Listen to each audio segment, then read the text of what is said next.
I think Bayern are going to absolutely wipe the floor with Madrid. They're going to absolutely wipe the floor with Madrid. No. What City, they would have wiped against City. What City should they would have wiped against City should have done to Madrid in that second leg without a red card is what Bayern are going to do, and I'm going to thank all the Bayern fans for. Welcome back to another podcast. This time it is Champions League week, yeah? Rate this week's podcast down below. Click like, subscribe. Commenting right now. Yeah. We don't care what you comment. What are you about to comment? Wait. Comment in 3, 2, 1. Comment. All right, he commented. Okay. Bet that. Now, rate this week's Champions League games, out of 10. All right. This week's Champions League games, given a solid 4 out of 10. Wait, why? Hold on. 4 out of 10. Let's quickly review, yeah? Aggregate scores. Barcelona 8-3. Yes. Bayern Munich 10-2. Yes. Liverpool 4-1. Yes. Tottenham 5-7. Right. Yesterday's games. Sporting 5-3 against Bodo. Arsenal 3-1. PSG 8-2 to Chelsea. Madrid 5-1 against City. Goal scoring galore, yeah? And you're saying 4. Lots of goals. Look at the aggregates. Look at the discrepancy.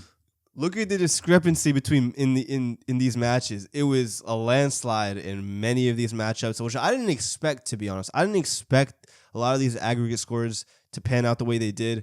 But the reason I said 4 out of 10 for this week specifically, yeah, refs took over some of these matches. Can you explain which match I'll you're referring to? I'll explain one of the matches referring to. Please. Is Newcastle Barcelona. Okay, how? Explain. Where Trippier fouls Rafinha right at halftime, right when the whistle arguably should have already been blown. Penalty, Barcelona go up into halftime. That ruined the tie because Newcastle were playing so well in that first half. If they go into halftime tied up, who knows how that second half would have panned out. Boom, that one was disappointing. Second example, Manchester City versus Real Madrid. We were on course for a blockbuster second leg at the Etihad. Potential remontada, potential comeback. Oh, so you're saying and then of course you're saying the refs ruined that. I'm not saying the refs ruined it, because were these calls correct? Yes. Yeah. Okay. They were correct. Oh, there we go. They were correct calls, but it's just disappointing that some of these games panned out the way they panned out, because without these major calls that changed the game, such as the red card on Bernardo Silva, games would have been more entertaining. That's why I'm giving it a 4 out of 10. But that's just not on the refs' fault. That's just on the players making fouls. Right. Illegal stuff in the game. Just ridiculous, bro. It's illegal. It's criminal. It's damn near criminal stuff from players. Bernardo Silva, criminal. It's criminal. No, he's a criminal. He's a criminal. How is he a criminal? He's a criminal, mate. Bro, I hate that, bro. This is actually low key and it's not a good tactic when blocking shots, bro. It's not a good tactic when blocking shots. You're better off just keeping your hands in front of you or to your sides. This is not it because your elbows are mad sticking out in this position, bro. Okay, but you're not going to sit here and act like he didn't move it. He moved it. Yeah, he moved it slightly. Yeah, he moved it slightly for sure. But let's say his hands were here, and he still did that same move motion, he would have been fine. It's the fact that no, he wouldn't. Yeah, it's the fact that your elbows are just sticking out, and then that's a pen for sure. This. That wouldn't be a pen. I don't hear that. That wouldn't be a pen. So that is a low key a very overrated tactic because many players do that. Put their hands behind their back when trying to block a shot. It's not smart, bro. Not smart. I mean, I think it's just what you've been taught as a kid, mate. Yeah, no, for sure. Because it's not no one teaches that. No, hold on. No, coaches don't teach that. They don't teach you, yo, put your hands behind your back. I'm not saying coaches necessarily, but you monkey see, monkey do. When you see them growing up, the mandem are like, that's smart. Maldini been done this, so I gotta do it too. You know what I'm saying? But that's pre-VAR though. No, that's the thing though. That's what I'm saying. No, that's the thing though. Deep in it. Pre-VAR, that was actually a good tactic because you could fool the ref. There's no way a ref's calling a handball on you if you have your hands behind your back. No, I agree with this. But now, with VAR, don't matter if you have your hands behind your back. If your elbow's sticking out and ball hits your elbow, you're cooked. So it's just no longer, it's an outdated. And he's Unk as well. True. So you know what I'm saying? It's an outdated defensive tactic for sure. Outdated. Shocking result though, 5-1. You guys, you know what? City did put up a bit of a fight. Bro, first half. We cooked these men. No, man, shut up. Don't start doing this. Let me say my thing, yeah? They put up a fight first half when they even had a red card in the 20th minute. It was okay, there might be a semblance of a comeback. No, man. But then something happened where it's just like, I guess Rangers coming off in the 46th minute was a game changer. Because something in the midfield completely changed. Like, who came on for them? Mark Gahey. Yeah, defo. No, but yeah, that's what happened. Pep, you can't just give up the midfield. But Pep was going guns blazing. It was second half. Guns blazing, putting a center back in. He was going guns blazing because he put on my man. Who did he put on? He put on Gahey and Ake at halftime. Yeah, 2 defenders. Right, guns blazing. But then he quickly, I think this was part of the bigger plan. 10 minutes later, he puts on Semenyo and Marmouche. But I'm saying, like, you guys played well down a man before half. Yeah, but it was never sustainable, bro. We were never going to win the game down a man, bro. Like, the game was ours for the taking before the red card. Before the red card, we were peppering these men, peppering them. Multiple chances, not putting them away, as per usual. Courtois making insane saves. The guy's an octopus. And yeah, he's a cheat code, bro. He's genuine. Dude, some of the saves he made in this tie, bro. The first leg against Nico O'Reilly, like, there's no way he should be saving that.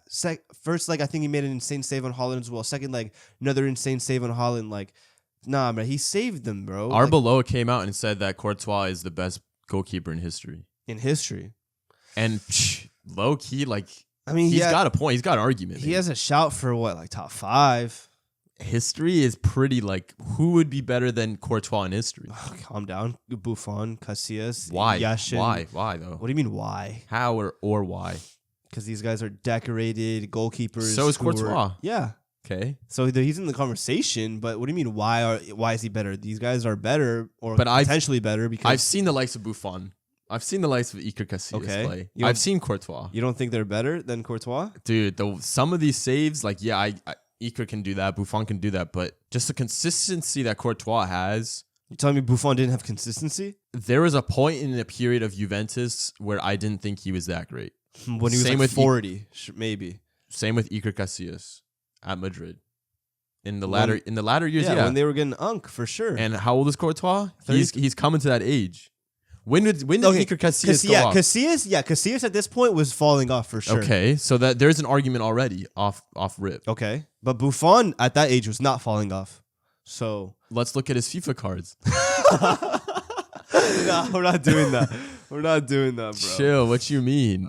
Market value. We can see his market value. Hold on. Who's higher on the all-time list right now? Alisson or Courtois? Courtois.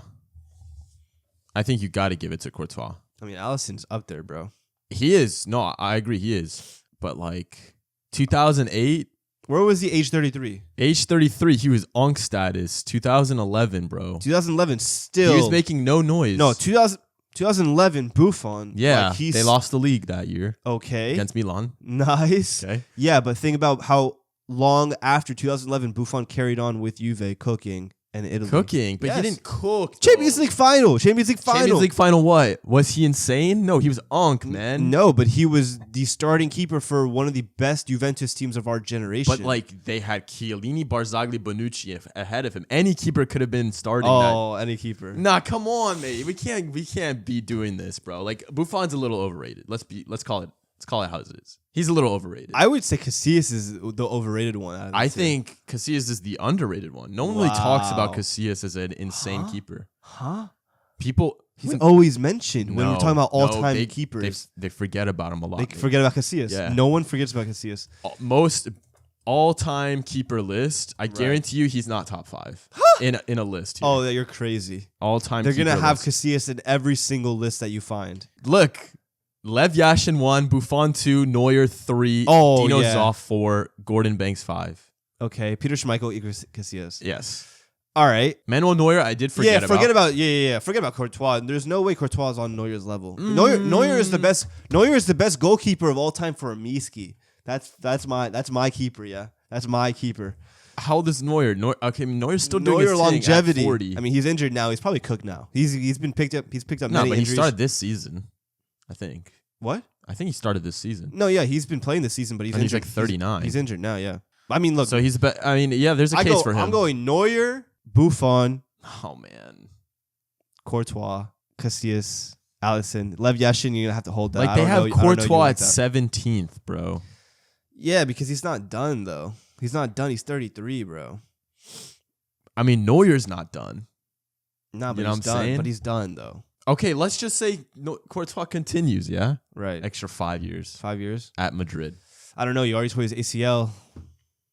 And hasn't stopped him this year at all by any means. I mean, ACL for a keeper don't matter. Okay, an extra 5 years at Madrid, the best club in the world. Right. Yeah, but then again, he's Belgian though. Like he's not doing nothing for Belgium, making no noise international. I don't think that necessarily matters. Like Belgian golden age is over. Okay. I don't know. I mean, yeah, Courtois still has time, bro, to stamp his mark even more. But everyone knows Courtois has been the best keeper in the world over the last few years. It was Alisson at a certain point, but Courtois he's just him, bro. Wait, say that again. I blanked out. You said Alisson is him.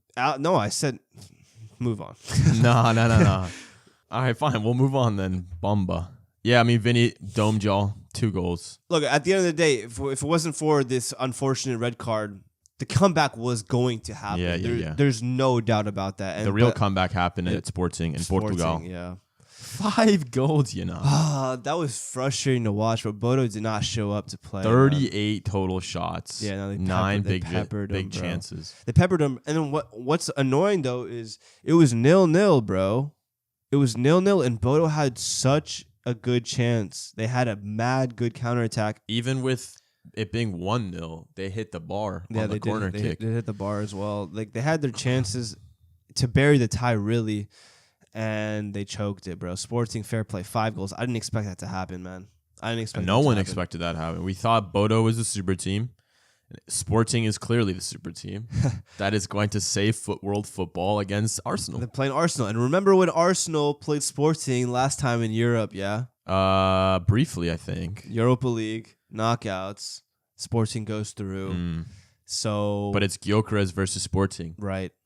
Is that a revenge tour for Gyökeres? Big man Gyökeres. He's blanking. For sure blanking. Big man For blank. sure blanking against them. I mean, we got to talk about Luis Suarez real quick because this guy has how many goals right now? Apparently he's on a madness this season. He's got 23 goals in Liga Portugal. Yeah. So that's just kind of nullifying completely what Gyökeres did. In that That's what I mean, come on, bro. Like, bro, anyone with a brain could see that Gyökeres' stats in Liga NOS were just so fugazi on every level.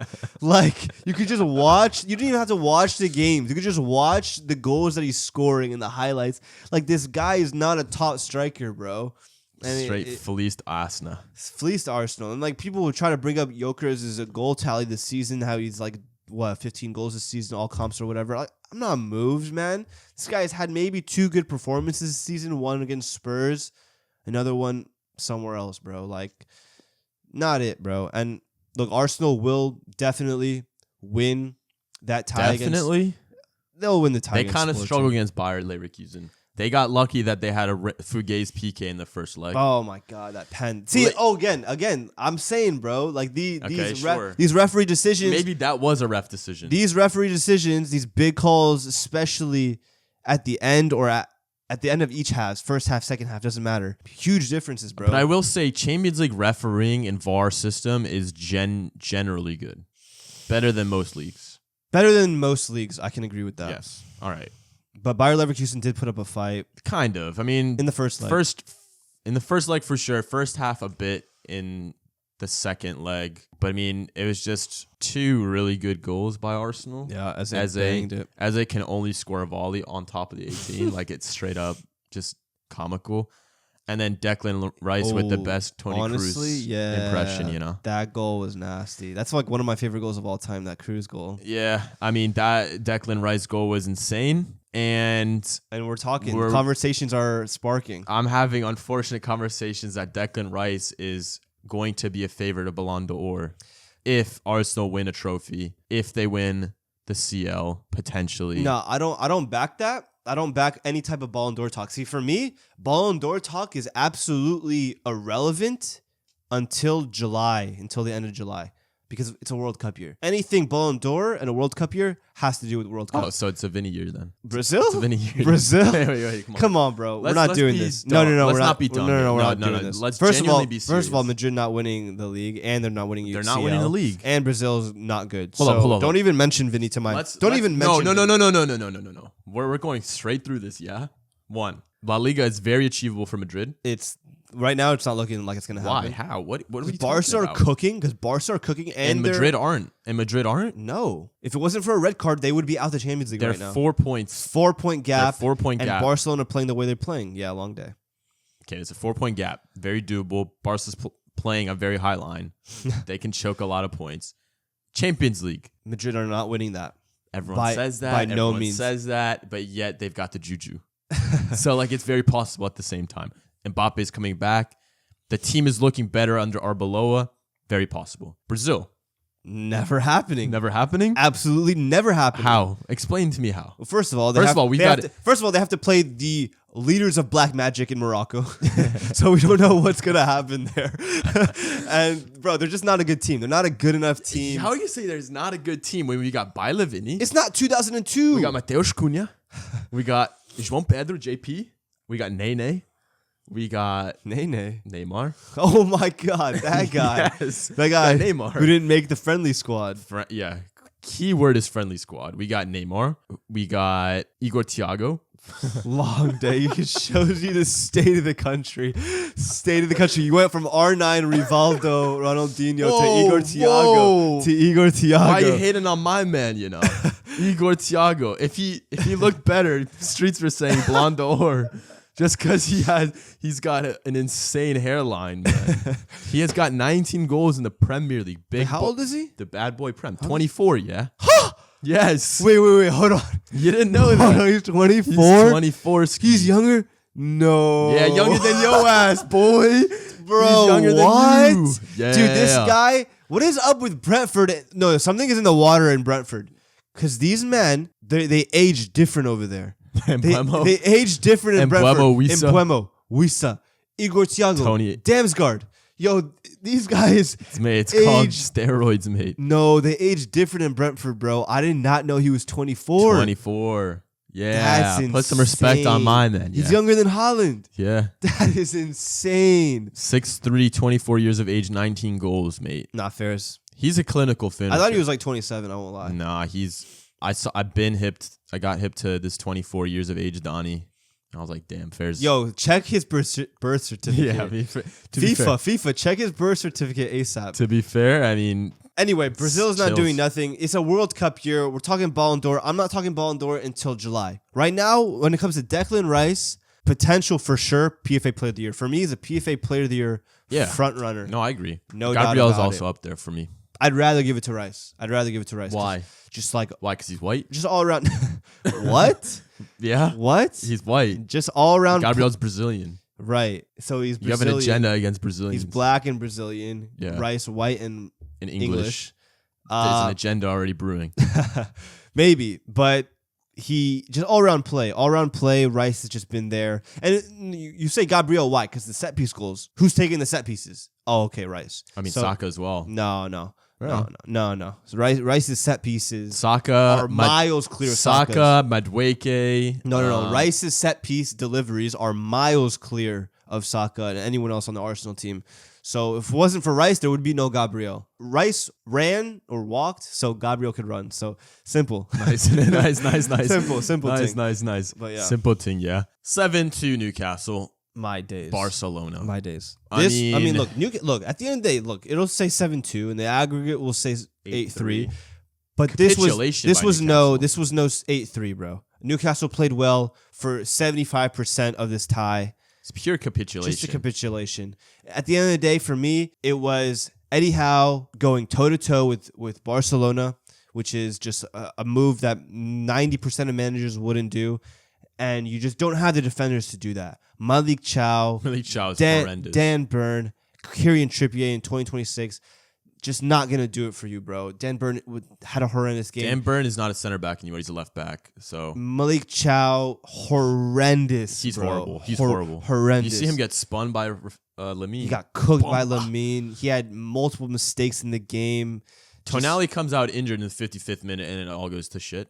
Yeah. I mean, without Tonali, without Bruno, they just look like a shell of what they're supposed to be, what the squad's supposed to be. Front three played well for Newcastle. And look, they did their part in exposing that high line. Yeah. Correctly. Yeah. But they just couldn't keep them out. Just couldn't The back line just gave up. I mean, Ramsdale in the Big 26. Come on, man. I mean, Ramsdale did his thing, to be honest. Ramsdale in the Big 26. No, Ramsdale has had one of the most interesting career paths so far that I've seen from a player, bro. Went from relegation team Bournemouth. No, he went from, yeah, go on. Bournemouth, Sheffield United, right? He went to Bournemouth, to Chef, got relegated again. Relegated. Then Arsenal, title contender, PFA Team of the Year.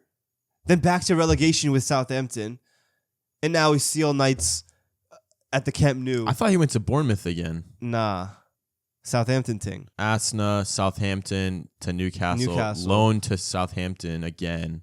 Called back. Right. Because Pope injury, I guess. But, bro, it's just like such a weird career path. He's just going from the bottom end of the table to the top end consistently. Top ends. I mean, he's in the Champions League knockouts, blood against Barcelona at the Camp Nou. And he was playing for Southampton relegation last season. Interesting career path. I still think he's an all right keeper, bro. He's okay, but he's not making no noise. Yeah, I mean, when you don't bring Aaron Ramsdale to your gunfight, bro, against Barcelona at the Camp Nou is tough. That's why they conceded 7. It is what it is. 7-2 is not. The scoreline is a little bit fugazi. What's not fugazi is Bayern Munich 10-2 aggregate. Not much to really talk about here, to be honest. I didn't. This is like the one tie where I didn't watch either leg. Just wasn't interested. I knew it was a thrashing both times. Simple. Fairs. I mean, Atalanta GG's, buddy. Like it is Fairs. what it is. Serie A's representation cooked. I mean, I'm not denying that at all. It's gonna be an interesting roundup. Atletico's calm and collected. Nothing to say about that, bro. Spurs tried to have a little. When is Copa del Rey? That's soon. When's the final? Is that this weekend? Oh no, it must be in a while. This weekend is Madrid Atleti for La Liga. April 18th. Damn, that's after the Champions League. I'm trying to think. About what? Does Simeone go all out for Champions League? Of course he does. What, you think he's gonna roll over against Barcelona for what? For a Copa del Rey final against Sociedad? When was the last time we seen Atleti win a trophy? Not that long ago, and then they won the When? league. 2014? What? 2018? Huh? When? They won the league with Suarez. 2018? Was 2018. Are you mad? Wait. Are you mad? When was it? 2022. 2022, I think. No way. 2020 season. 2021. 2020 season. 2021, bro. It's 2020, bro. 2021. It's title 2020 winners. to 2021. Right, and they lifted the trophy when? Mate, 2021. All right, then. So 5 years. 6 years ago. 5 years ago. They won the league 5 years ago, blood. And yes, of course, Simeone is going to go all out for the Copa del Rey, but these CL ties are not going to affect. They're not going to affect. Are you dumb? It's not going to affect the lineup he puts out. He's going to put out his best 11 in every single one of these games, bro. He has no reason not to. The rest is going to come in. The rest is going to come in that La Liga game against Barca, and it's going to come in that La Liga game against Sevilla. That's crazy. And Madrid. That's crazy. Whoa, their schedule is mad. Yo, their schedule is insane. Yeah, they go insane. Madrid, Barca league games, Barca Champions League, Sevilla League, Barca Champions League, Copa del Rey final. That's insane. Are they about to get knocked out of fourth? Like, is it? Nah, yeah, they got Champions League wrapped up. They're good, bro. They can rest in La Liga all they want. Yeah, I think they're turning over to Madrid. I think Atleti fans would be comfortable with that, bro. That's mad that they played Barca 3 times in 4 games. Yeah, that's crazy. They played them like 6 times already. That's insane. But they will be playing them 6 times, I think. Good squad, Atleti. They're pretty fun now. I like their squad. I'll be rooting for them probably in the Champions League. That's gonna be a fun tie. What else have we missed, blood? I mean, we've missed the last one. Oh no, 2 more. Ting. We got a lot. Yeah, hold on. We got Chelsea, PSG. Cool, calm, collected. Everyone knew that was gonna happen. Everyone knew that was gonna happen. Go to our prediction video. Man was saying Chelsea smoking these guys. They're saying Chelsea going through for sure. Underrated PSG. Hold on. Let's pump the brakes, all right? 5-2 first leg. Right. Shouldn't have been 5-2. Why? It shouldn't have been. Why? Because a goalkeeping error led to that 5-2 disaster class.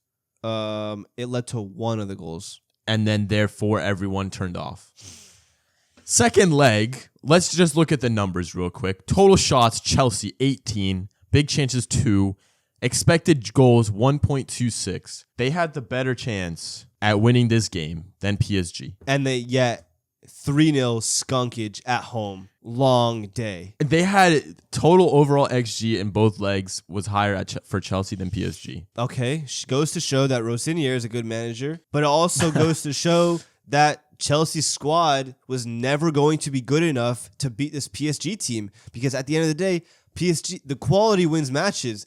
You don't keep out Dembele, Ballon d'Or, Kvara, Doué, Barcola on form out. You don't keep them out with Cucurella, with Fofana, with Reece James. Well, hold on. With Reece James and Cucurella are more than capable as players. It's just the center backs are just Horrendinho and the goalkeeper. Okay, sure. With some solid center backs, yeah, Cucurella and Reece James can do the job for sure. You're having a laugh. You're having a laugh. But when it comes to, at the end of the day, Chelsea center backs are Chelsea center backs. We knew who Chelsea center backs are before the matches started. Everyone and their mom knew that PSG were going to bag a load of goals against them. Chelsea never had a chance, bro. Okay. Never had a chance. They had a chance. But anyway, PSG goes on. Who never had a chance was Galatasaray. Everyone knew this. I mean, even the Turks knew this was going to happen, bro. They can celebrate their 1-0 at home, you know? Like fake aura stadium in Galatasaray. Fake aura, yet they won there. Yeah, but like at the end of the day, Liverpool just ran rampant. Big rampant city. No, they did. Salah finally gets into the double digits as a goal scorer this season. Wow.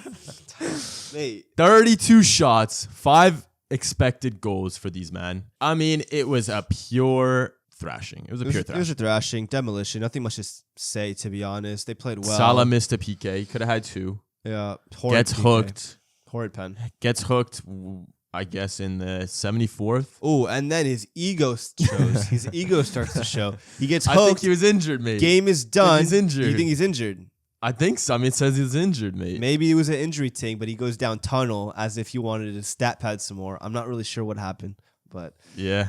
Fairs. Osimhen gets injured as well. Yeah. So now we have some pretty tasty looking quarterfinal matchups with PSG Live. We know. So hold on. Actually, before we go into that, our predictions, what did they look like? We got PSG correct. We had PSG correct. We had Liverpool correct. We had Madrid incorrect. We had Madrid incorrect. Because of you. That was a good prediction though. No, it wasn't. We had Bayern Munich correct. So it's 3 out of 4 on the left side. Right side, we had Arsenal. We had Barca correct. We had Atletico correct. Arsenal correct. And Sporting wrong. So we went 6 for 8. Not bad. Yeah, it's not bad. Not bad at all. Could our top 4 still be a thing? Yes. 100%. We had Bayern Munich versus PSG. We did. We had Barcelona versus Arsenal. No, wait. We had Barca. We had Bayern versus Liverpool, bro. Did we? We have Bayern versus Liverpool. And I don't know if I'm backing that. I think I would back that. I don't know if I'm backing that. I'm backing that. I don't know. We'll see. I think that's a really, honestly, PSG Liverpool is going to be a really good matchup. I think we had PSG, bro, because you didn't even want them to pass Galatasaray, bro. No trust. We had Liverpool. I know it for a fact. Okay, well, at the end of the day, like, I think that's pretty good. I think it can be very close. I think Bayern are going to absolutely wipe the floor with Madrid. They're going to absolutely wipe the floor with Madrid. No. They would have wiped against City. They would have wiped against City. What City should have done to Madrid in that second leg without a red card is what Bayern are going to do, and I'm going to thank all the Bayern fans for what's going to happen. Why? You think Company's a revenge game? Yeah. No, it's not going to happen. You just motivated Vinny. You just motivated Vinny Company. You do realize Lennart Carl's dream is Madrid, right? So he's not gonna play. No, he's not gonna dunk. Bench ting. He's not gonna dunk. He's not gonna dunk. Vinny Company's gonna bench that bum. He's not gonna dunk and on him. It's going to be a thrashing. So Bayern are going through for sure. I think Liverpool have a good chance of going through as we predicted. Barca Atleti is going to be such an interesting. I want to matchup. change my mind on that. Really, you going Atleti? I think I want to go Atleti. I don't hate that. That one is the most 50-50 for me, bro. Genuinely. I genuinely enjoy the way Atleti's playing. And yeah, obviously they lost the second leg to Spurs. They didn't really care. They had to go away. I mean, Simeone is just a tactical genius. I like Atletico Madrid, bro. And then we have the other tie who's just, it's going to be the most boring tie of the quarterfinals, Sporting Arsenal. Yeah. Arsenal going to play ugly. Most 1-0 first, second leg for sure. ever. For sure. It's going to be least scoring for sure. It is what it is. That's how Arsenal are going to play. They're probably going to go through. But yeah. That's it for me, mate. Peace. Peace.